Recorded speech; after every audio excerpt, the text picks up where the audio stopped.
조용히 눈을 감아보겠습니다. 바람 소리가 먼저 들립니다. 깊은 산과 낮은 들이 있습니다. 그리고 멀리 바다 냄새가 섞인 나라가 있습니다. 그 나라의 이름은 신라입니다. 하지만 오늘의 신라는 우리가 아는 신라가 아닙니다. 아직 단단하지 않습니다. 아직 강하지 않습니다. 아직 왕의 나라라고 말하기도 조심스럽습니다. 그래서 그 시대의 지배자는 다른 이름을 씁니다. 왕이 아니라 마릿간입니다. 마릿간. 그 말 속에는 한 가지 뜻이 숨어 있습니다.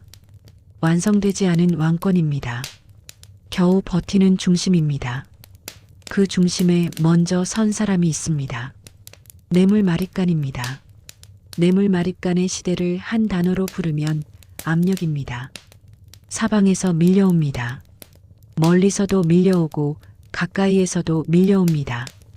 바다 쪽에서는 외가 흔듭니다. 남쪽에서는 가야가 꿈틀거립니다. 서쪽에서는 백제가 노려봅니다. 북쪽에서는 고구려의 그림자가 커집니다. 나라란 약해질수록 선택지가 줄어듭니다. 선택지가 줄어들수록 대가는 커집니다. 뇌물 마릿간은 알고 있었습니다. 밖을 버티려면 안을 먼저 묶어야 한다는 것을 말입니다. 그래서 그는 먼저 한 가지를 단단히 잡습니다. 승계입니다. 다음 지배자가 누구인지 그 줄이 흔들리면 나라가 갈라집니다.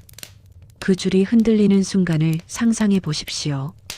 외부의 적이 쳐들어오는데 내부에서는 누가 지배자가 될지 싸웁니다. 그 순간 국가는 두 번 죽습니다. 뇌물 마릿간은 두 번 죽지 않기 위해 한 번 피를 흘리는 길을 택합니다.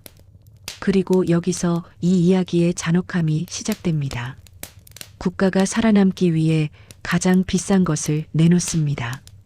금도 땅도 아닙니다. 사람입니다. 그 중에서도 가장 비싼 사람입니다. 왕실의 자식입니다. 왕자입니다. 인질입니다. 인질은 협상이 아닙니다. 인질은 담보입니다. 담보란 무엇입니까? 상대가 마음만 먹으면 언제든 깨뜨릴 수 있는 목숨입니다. 왜 신라는 그런 선택을 했을까요? 답은 단순합니다. 지금 당장 나라가 무너지는 것보다 일단 살아남는 것이 더 급했기 때문입니다. 그때의 신라는 내일을 사기 위해 오늘을 저당 잡힙니다. 그리고 그 저당의 이름이 왕자였습니다. 자, 이제 한 사람의 얼굴을 떠올려 보겠습니다. 아직 어립니다. 아직 세상이 무엇인지 다 모르지만 그 아이의 어깨에는 나라가 얹힙니다. 아이를 보내는 길 위에서 누군가는 말합니다. 국가를 위한 일이라고 말입니다. 누군가는 울음을 삼킵니다. 누군가는 고개를 돌립니다. 하지만 진짜 무서운 건 그 다음입니다. 처음엔 다들 충격을 받습니다. 그런데 시간이 지나면 사람은 익숙해집니다. 국가도 익숙해집니다. 인질이 일상이 되는 순간, 그 순간이 약소국의 가장 깊은 함정입니다. 뇌물 마릿간의 시대는 그 함정을 건너는 시간입니다. 살아남는 대신 나라의 숨구멍이 남의 손에 잡힙니다. 시간이 흐릅니다. 세월은 사람을 늙게 만들고 세력의 순서를 바꿉니다. 그리고 신라에도 새 지배자가 섭니다. 눌지 마릿간입니다. 눌지의 시대는 뇌물과 닮았지만 결이 다릅니다.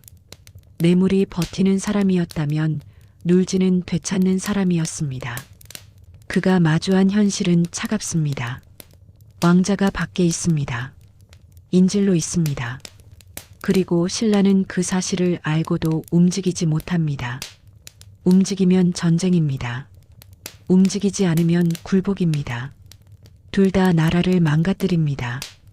이때 눌지 마릿간은 한 가지 질문을 합니다. 우리는 언제까지 담보로 살아야 하는가? 그 질문은 왕의 질문이기도 했고 사람의 질문이기도 했습니다. 그리고 눌지는 결심합니다. 되찾되 정면으로 부딪히지 않는다. 목숨을 거는 방식으로 전쟁을 피한다. 여기서 한 이름이 등장합니다. 박재상입니다. 사람들은 박재상을 충신이라 부릅니다. 맞습니다. 하지만 오늘 이 이야기에서 박재상은 단지 미담의 주인공이 아닙니다. 박재상은 국가가 만든 칼날입니다. 국가가 숨쉬기 위해 사람 하나를 가장 날카로운 곳으로 보냅니다. 그 명령은 부드럽지 않습니다. 돌아오지 못할 수도 있습니다. 가족을 잃을 수도 있습니다. 이름이 지워질 수도 있습니다. 그런데도 그는 떠납니다. 이 장면에서 중년의 목소리로만 할 수 있는 말이 있습니다. 젊을 때는 영웅이 멋져 보입니다. 하지만 나이가 들면 영웅은 무섭게 보입니다. 그 영웅이 누군가의 아버지였기 때문입니다. 누군가의 남편이었기 때문입니다. 누군가의 아들이었기 때문입니다. 박재상은 걷습니다. 길 위에는 바람이 있습니다. 비가 있습니다. 낯선 시선이 있습니다. 그리고 가장 큰 적이 있습니다. 불안입니다. 한 번만 실수해도 끝입니다.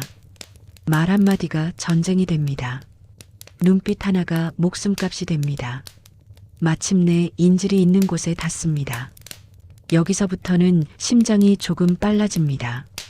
숨이 가늘어집니다. 되찾는다. 그 말은 아름답지만 현실은 피냄새가 납니다. 전승과 기록은 자세한 장면에서 서로 다를 수 있습니다. 하지만 핵심은 하나입니다. 눌지 마리까는 인질 시스템을 그대로 두지 않기로 했다는 점입니다. 그 결심이 나라의 성격을 바꿉니다. 왕자가 돌아온다는 건 단지 한 사람이 돌아오는 일이 아닙니다. 신라가 자기 숨을 되찾는 일입니다. 자, 여기서 조용히 생각해 봅니다. 왕자가 돌아오면 무엇이 달라질까요? 첫째, 왕권의 위상이 달라집니다. 왕은 더 이상 끌려가는 존재가 아닙니다. 왕은 되찾아오는 존재가 됩니다. 둘째, 외교의 언어가 달라집니다. 예전에는 살려달라였다면 이제는 선을 넘지 말라가 됩니다. 셋째, 내부가 달라집니다. 백성은 압니다. 왕실조차 인질로 흔들리는 나라라면 내 삶은 얼마나 가벼운가를 말입니다. 그래서 왕이 보여준 결단은 백성의 마음을 한쪽으로 모읍니다. 바로 그 순간입니다. 신라는 연맹의 나라에서 왕의 나라로 한 걸음 더 들어갑니다. 하지만 이 성장에는 그림자가 있습니다. 국가가 커지는 속도만큼 누군가는 무너집니다. 그 무너짐이 왕자일 수도 있고 신하일 수도 있고 백성일 수도 있습니다. 그래서 이 역사는 찬란하지 않습니다. 아름답지 않습니다. 차갑습니다. 계산적입니다. 그리고 잔혹합니다. 뇌물마리까는 왕권의 뼈대를 세웠습니다. 그 뼈대는 나라를 지탱했지만 그 과정은 부드럽지 않았습니다. 눌지마리까는 사슬을 끊으려 했습니다. 그 사슬은 나라를 묶었지만 그 사슬을 푸는 대가는 사람이었습니다. 그리고 우리가 기억해야 할 한 문장이 남습니다. 신라가 보낸 것은 사람이었고 신라가 되찾은 것은 나라의 숨이었습니다. 이제 바람소리가 다시 들립니다. 역사는 말없이 지나가지만 그 안에는 늘 선택이 있습니다. 살기 위해 보내는 선택, 되찾기 위해 건너는 선택. 신라는 그 선택을 했고 그 선택의 흔적이 오늘까지 이어집니다. 조용히 눈을 떠도 좋습니다. 이 이야기는 끝났습니다. 하지만 질문은 남습니다. 우리는 무엇을 담보로 살고 있는가? 감사합니다.